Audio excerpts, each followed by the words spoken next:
Voice of Indonesia. Dari Indonesia untuk dunia. Voice of Indonesia dari Indonesia untuk dunia. Pendengar senang rasanya saya Dora menyapa Anda di program Indonesia hari ini. Dan hari ini saya akan ngobrol-ngobrol seru banget nih dengan Ibu Nimade Ayu Martini selaku Deputi Bidang Pemasaran Kementerian Pariwisata dan Ekonomi Kreatif.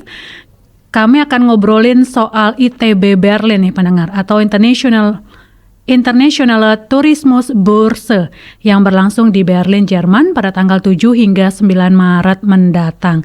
Dan just info nih pendengar, ITB Berlin ini adalah pameran perdagangan pariwisata terbesar di dunia dan Indonesia ikut serta dalam ajang ini. Dan tentunya nanti Ibu Nimade Ayu Martini pasti bakalan terbang nih ya ke Berlin untuk ikut acara ITB Berlin ini.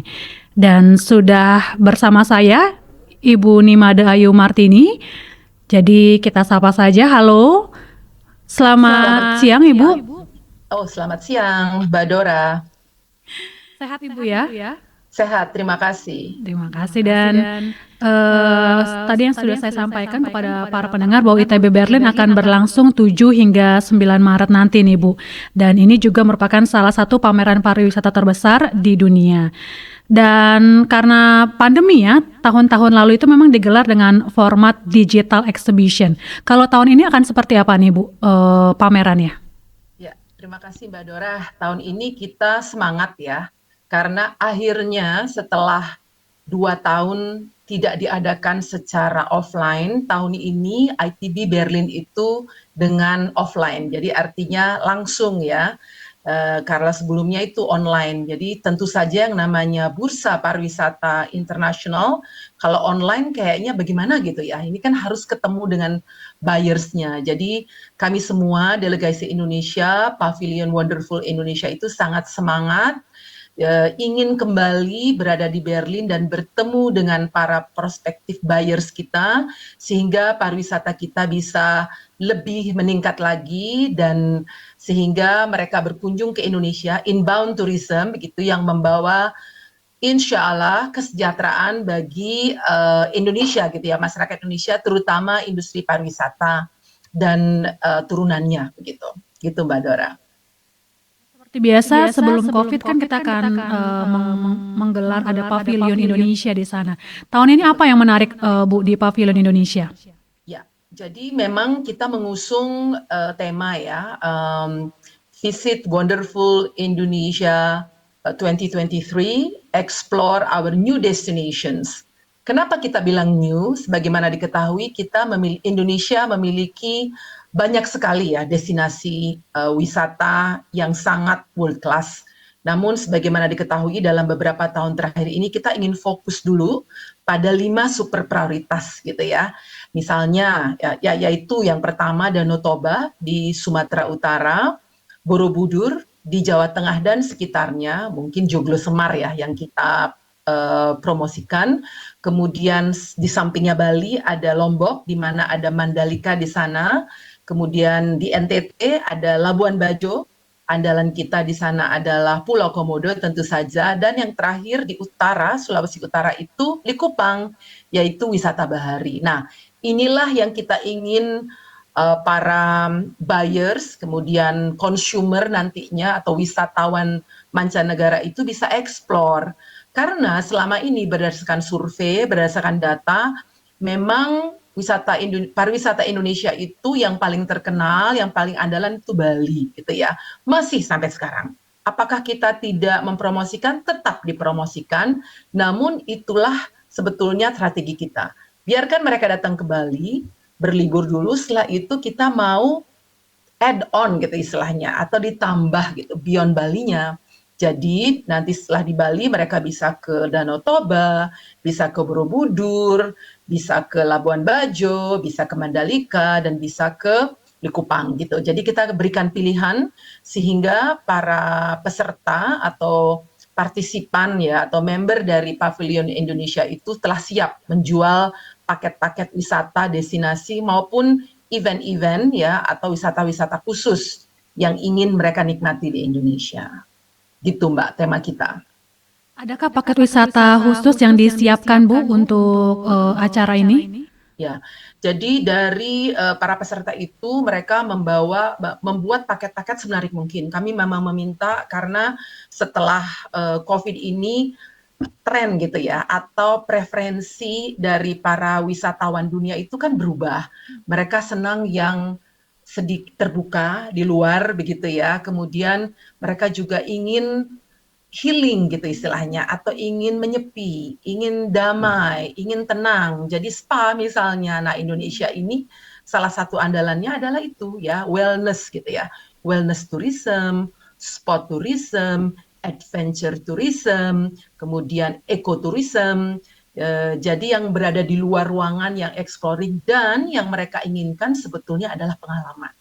Jadi berbeda dengan sebelum-sebelumnya mungkin dalam grup gitu ya, tapi sekarang ini berbeda trennya. Apalagi sekarang ketika mereka berwisata, sebetulnya mereka kalau misalnya mereka harus ada meeting gitu ya, di tengah-tengah mereka lagi di luar negeri, lagi berada di Lombok misalnya, terus ada meeting, mereka bisa aja karena sekarang kan work from somewhere gitu ya, or anywhere sebetulnya itu bisa dilakukan. Jadi kita sangat excited gitu istilahnya ya, sangat bersemangat bahwa banyak sekali pilihan-pilihan yang kita tawarkan kepada para buyers gitu ya di sana, stakeholders, mitra-mitra kita di sana untuk bisa bermitra dengan Indonesia. Itu Mbak. Lalu untuk pelaku industri pariwisata tanah air Bu yang ikut serta tahun ini, ada berapa banyak Bu yang diajak Bu? Ada 64 peserta gitu ya, ada 64 peserta yang dari berbagai daerah juga gitu ya, bermacam-macam gitu. Memang majority dari Bali karena industrinya paling banyak berkonsentrasi di sana, tapi ada dari Jakarta, dari Sulawesi Selatan, dari beberapa wilayah di Jawa. Jadi ada 64 yang terdiri dari hotel, kemudian ada juga travel agent, di MC dan sebagainya. Jadi ada 64 yang akan ikut di Pavilion Indonesia. Dan pasti banyak orang yang penasaran nih untuk Pavilion Indonesia sendiri. Biasanya tiap-tiap pameran tuh beda-beda nih Bu temanya. Dulu pernah pinisi gitu ya. Kalau tahun ini Bu bentuknya seperti apa nih? Ya, kita kebetulan untuk Berlin ini karena kita ingin catchy istilahnya, menarik gitu ya. Kita tetap mengusung Bali di sini jadi nanti booth kita itu berisi pintu gerbang gitu ya untuk welcoming, untuk menyambut para tamu kita gitu, para wisatawan kita ke Indonesia. Pintunya ada gapura, ada patung Bali dengan payung khasnya, kemudian ada Meru gitu ya. Meru itu seperti kalau Meru bahasa Sanskertanya rumah ya atau gunung gitu ya. Ada tiga nanti yang melambangkan sebetulnya Trihita Karana. Jadi balance antara spirituality, kemudian balance dengan diri kita sendiri ya, kemudian dengan alam di sekitarnya. Jadi kita ingin menunjukkan bahwa di Indonesia itu, filsafah orang Indonesia itu adalah toleransi, saling menghargai, bahagia gitu, itu penting ya. Dan ketika wisman atau turis yang datang pun di Indonesia disambut dengan hangat karena kita menerapkan nilai-nilai tersebut gitu, menghargai dan menghormati alam, saling menghargai manusia dan juga kepada Tuhan kita bersujud begitu. Itu tema atau ikon kita ya kali ini di ITB Berlin. Pasti menarik banget yang akan jadi pusat perhatian pada acara ITB Berlin nanti begitu Bu ya kalau bentuk sketsa pavilionnya seperti itu ya. Lalu untuk acara-acaranya sendiri Bu yang akan digelar biasanya kan ada penampilan tarian, kuliner. Betul. Jadi ini bursa pariwisata ya, memang ada aturan-aturan gitu. Kita sebenarnya ingin sekali membawa kulineri dari Indonesia gitu yang lengkap ya, tapi memang ada batasan mengenai kesehatan, keamanan. Tapi untuk minuman itu diperbolehkan. Jadi kami tentu saja mengusung teh gitu ya dan kopi ya. Ini minuman khas Indonesia, kopi siapa nggak tidak tahu kopi Indonesia, kemudian teh maupun sebetulnya teh yang berasal dari tumbuh-tumbuhan khas Indonesia, sereh misalnya, pandan misalnya.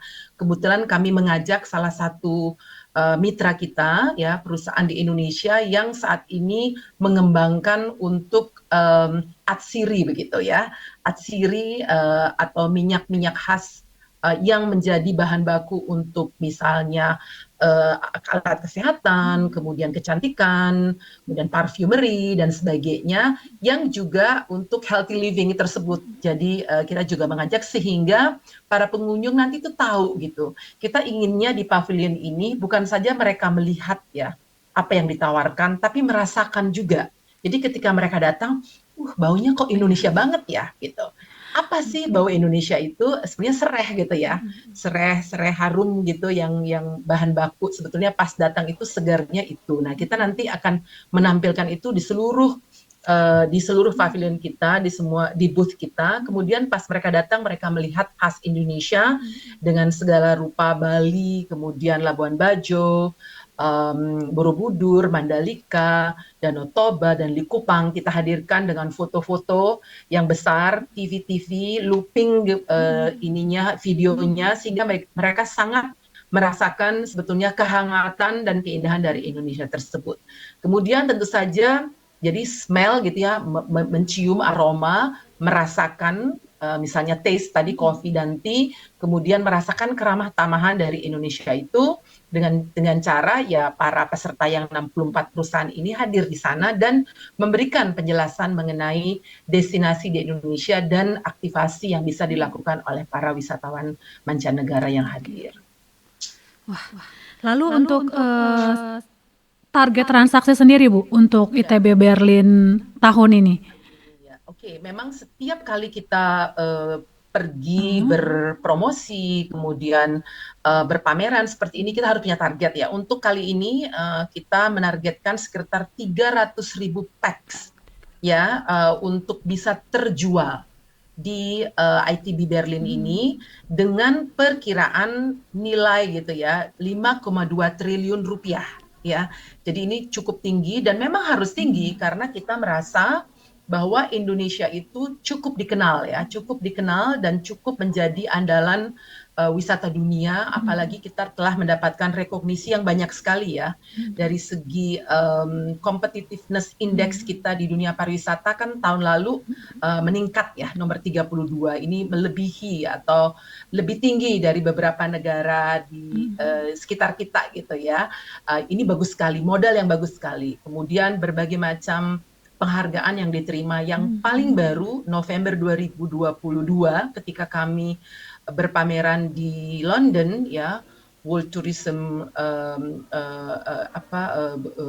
Tourism Fair gitu ya di London itu, Raja Empat mendapatkan penghargaan gitu ya sebagai salah satu destinasi yang indah dan nyaman serta unwinding gitu, jadi orang bisa relax ya, unwinding destination gitu dari salah satu publisher ternama di dunia gitu. Jadi ini bagus sekali modal ya, apalagi yang lain-lain tentu saja sebelumnya juga Indonesia terpilih menjadi negara terindah di dunia dari salah satu juga di Inggris waktu itu publisher atau apa istilahnya tourism keluaran dari turisme gitu ya, bahwa Indonesia itu negara yang terindah dan paling diversity ya, ada banyak sekali yang bisa dieksplor.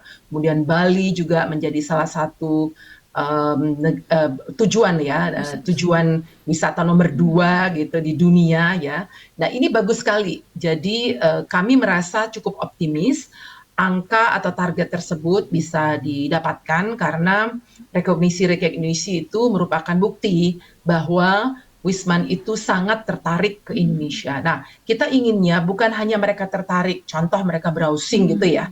Kita nggak hanya mau mereka browsing tok. Kita maunya dikonversi menjadi kunjungan gitu. Mereka booking hotel, mereka booking perjalanan, mereka booking pesawat atau cruise dan sebagainya, sehingga mereka datang, kemudian lama berada di Indonesia, ujung-ujungnya spending kan gitu. Jadi mengeluarkan uang karena pariwisata itu kan itu ya, esensinya itu ya, mengeluarkan uang sehingga uang tersebut, pemasukan tersebut untuk pemerintah maupun untuk masyarakat yang dibelanjakan untuk beli makanan, untuk beli pertunjukan, untuk beli oleh-oleh, dan dari sana itu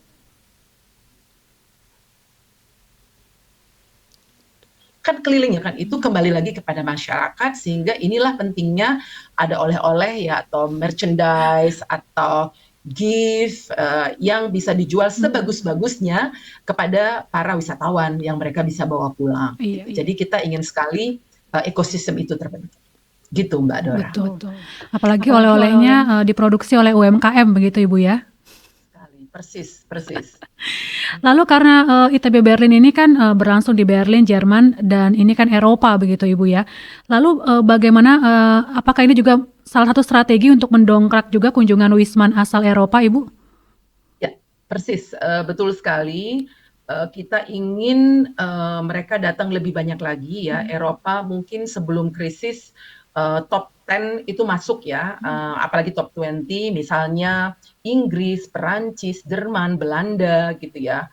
Rusia ya, kalau bisa dimasukkan Rusia ke dalam Eropa itu salah satu penyumbang terbesar. Nah, namun setelah COVID ini kita ingin banyak lagi ya. Oleh karena itulah strategi kita adalah membuat destinasi yang lebih menarik gitu untuk mereka. Karena mereka sekarang kan pingin sekali nih, pent up tourism namanya. Setelah COVID mereka ingin sekali ya, memang tujuan awalnya yang dekat-dekat dulu, tapi yang long haul seperti Indonesia ini mereka harus pikir, kalau ke Indonesia dapatnya apa ya? Oke, ke Bali, setelah itu kemana lagi ya? Nah, inilah yang kita menang sebetulnya dari negara-negara lain ya. Nah, apalagi gitu ya, kita negara besar, kepulauan, di Katulistiwa, sehingga dari flora, faunanya menarik, dan satu lagi yang menarik Mbak Dora adalah desa wisata. Nah, mereka ini sangat menghargai desa wisata. Apalagi yang seperti saya sampaikan tadi, setelah COVID mereka tuh ingin sesuatu yang baru, sesuatu yang aman di luar dan ada conscious ya. Jadi ini kalau mungkin mendengar mengenai pariwisata yang lestari atau sustainable tourism, inilah salah satu contohnya. Ketika mereka pergi ke desa, mereka kan menyumbang langsung kepada desa tersebut. Ini yang kita ingin ya. Selain mereka kepada ekonomi, kemudian lingkungan, dan kepada masyarakat sendiri. Ini sebetulnya salah satu andalan yang kita ingin usung, dan sejak tahun 2021, 2022, Kementerian Pariwisata dan Ekonomi Kreatif itu memberikan anugerah desa wisata gitu kan kepada 50 desa yang terpilih ya dari sekitar 7.500 desa yang ada di Indonesia untuk diberikan penilaian sehingga ada 50 yang terpilih. Nah, sekarang setelah mereka terpilih mau diapain nih? Kan pertanyaan begitu. Nah, disinilah kami ingin menjual paket-paket tersebut bukan saja kepada masyarakat Indonesia yang memang perlu tahu mengenai desa-desa wisata itu, kami juga masyarakat dunia gitu. Nah, ini ternyata untuk Eropa mereka cukup tertarik. Waktu kami di London akhir tahun lalu mereka bilang, "Oh, Indonesia juga punya ya desa wisata." Punya sekali gitu. Karena kalau di Eropa sendiri sebetulnya basis dari turisme mereka atau pariwisata mereka itu wisata. Misalnya di Italia, kan desa-desa kecil itu ya dijaga, diatur sedemikian rupa dan dikunjungi oleh wisatawan seluruh dunia, dan kita ingin hal itu bisa terjadi juga di Indonesia sehingga kita bisa menciptakan tenaga kerja di desa wisata. Ini sebetulnya mendorong ya selama COVID adanya desa wisata itu, adanya kelompok sadar wisata itu mendorong berbondong-bondong orang sekarang bekerja dan menjaga alam dan desanya sehingga dikunjungi gitu. Ini Mbak yang cukup menarik dan baru menurut kami, dan kami akan promosikan di ITB Berlin nanti. Oke. Ya, jadi berharap tadi seperti yang Ibu sampaikan, transaksi 300.000 pax dengan nilai 5,2 triliun rupiah ini bisa terlaksana ya di ITB Berlin, dan acara juga bisa berlangsung dengan lancar dan sukses Ibu ya. Penerbangan ke sana juga bisa berjalan dengan baik nih Ibu. Dan dukungan. Ya, Ibu Nimada Ayu Martini, terima kasih untuk waktunya dan kesempatannya di sela-sela waktunya yang sangat sibuk sekali sudah berbagi bersama kami. Terima kasih banyak Mbak Dora dan para pendengar VOI ya. Voice of Indonesia dan RRI. Iya, Terima kasih, sampai jumpa. Sampai jumpa Ibu dan terima kasih sekali lagi. Voice of Indonesia, dari Indonesia untuk dunia.